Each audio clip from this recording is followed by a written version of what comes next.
Hello viewers, welcome back to my another video. আজকে আমরা পড়ব clinical courses of second stage of labour. ঠিক আছে, তাহলে ফার্স্ট হচ্ছে যে ফুল ডাইলেটেশন। আমি ফার্স্টেই বলেছিলাম যে 10 সেন্টিমিটার হবে, তাহলেই বলবো ফুল ডাইলেটেশন অফ দ্য সার্ভিক্স। তারপরে হচ্ছে পেনটা ইনক্রিজ করবে, মায়ের যে লেবার পেনটা ইনক্রিজ করবে মানে বাড়বে। তার সাথে পেনের যে ইন্টেন্সিটি মানে তীব্রতা কতটা আস্তে আস্তে, মানে আমরা পার্টোগ্রাফে দেখেছিলাম যে মাইল্ড মডারেট টু সিভিয়ার, তাই তো? তাহলে ওই হিসেবে কন্ট্রাকশনের অনুযায়ী কিন্তু ব্যথাটাও বাড়ে। ওকে, তাহলে ইন্টেন্সিটিটাও ইনক্রিজ করবে। তারপরে হচ্ছে ইউটেরাইন কন্ট্রাকশন, মায়ের ইউটেরাইন কন্ট্রাকশনটা বাড়বে, মাইল্ড মডারেট টু সিভিয়ার, কারণ এইগুলো একটার সাথে আরেকটা পুরো রিলেটেড। ওকে, তারপর হচ্ছে bearing down effort. Bearing down effort মানে কি, একটা এফোর্ট দেবে আর কি নিচের দিকে। ঠিক আছে, তা যখন ইউটেরাইন কন্ট্রাকশনটা থাকবে বা আসছে তখনই মা কিন্তু বিয়ারিং ডাউন এফোর্ট দেবে।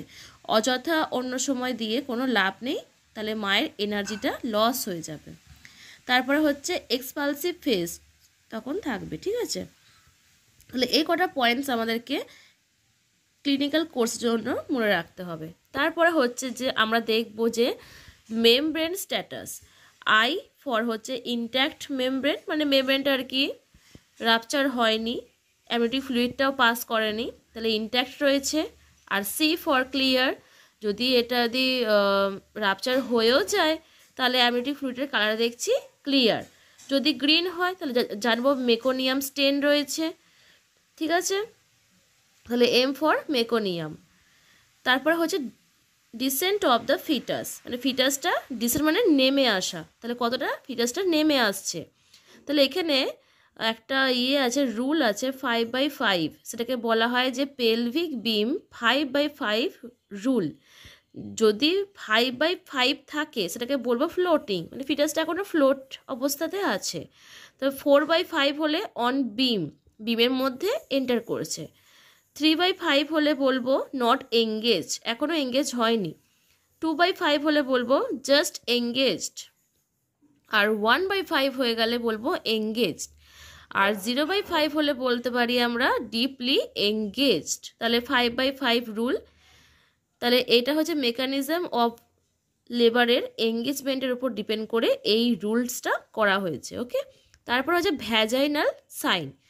কিছু ভ্যাজাইনাল সাইন দেখবো কি, যে ক্রাউনিং হতে হতে হেডটা বর্ন হয়ে যাচ্ছে এক্সটেনশনের মাধ্যমে। ঠিক আছে, তারপরে একটা পজ থাকবে, মানে কিছুক্ষণ থেমে যাবে ব্যাপারটা। তারপরে দেখবে ফার্দার একটা ব্যথা উঠেছে।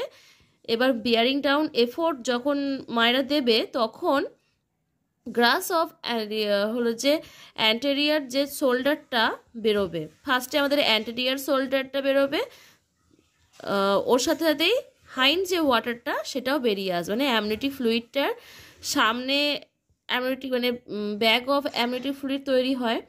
তো সামনে থাকে অ্যামনিওটিক ফ্লুইড, তারপরে পিছনে কিছু অ্যামনিওটিক ফ্লুইড থাকে। ঠিক আছে, তাহলে অ্যান্টেরিয়ার শোল্ডারটা বেরোনোর সঙ্গে সঙ্গে এটা হাইন্ড ওয়াটারটাও বেরিয়ে চলে আসবে।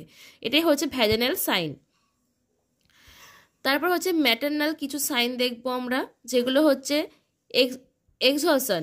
মা মানে এক্সস্ট হয়ে যায়, মানে হাঁপিয়ে উঠছে, মা আর কি বিধ্বস্ত হয়ে যাচ্ছে, এত বড় একটা লেবার প্রসেস চলছে। তারপরে হচ্ছে মায়ের রেসপিরেশন, মানে যে শ্বাস প্রশ্বাসের হারটা বেড়ে যাবে। ঠিক আছে, মায়ের শ্বাসের হারটা বেড়ে যায়। তারপরে হচ্ছে পার্সপিরেশন, মায়ের ঘাম বাড়ে। তারপরে হচ্ছে যে বিয়ারিং ডাউন এফোর্টটা খুব জোরে জোরে দিতে থাকে মা। এখানে দেখা যাবে যে ভেনটা প্রমিনেন্ট হচ্ছে। ঠিক আছে, নেক ভেনটা প্রমিনেন্ট হচ্ছে। বেবি আউটের পর মা রিলিফ বোধ করবে। এটাই হচ্ছে ক্লিনিক্যাল ফিচার্স কার, মায়ের। এবারে ফিটালের কি কি আছে, ফিটালের FHRটা কমে যাবে ডিউরিং কন্ট্রাকশন, আবার নর্মালে চলে আসবে। যখন আবার মানে কন্ট্রাকশনটা চলে যাবে আবার ফিটাসের হচ্ছে যে FHRটা আবার নর্মালে চলে আসবে। তাহলে নর্মাল হচ্ছে যে রেট কত, 120 থেকে 160 mf অফ Hg। তাহলে এই জিনিসগুলোই, এই ফিচার্সগুলোই, ক্লিনিক্যাল কোর্সগুলোই দেখা যায় সেকেন্ড স্টেজ অফ লেবারে। Okay, thank you.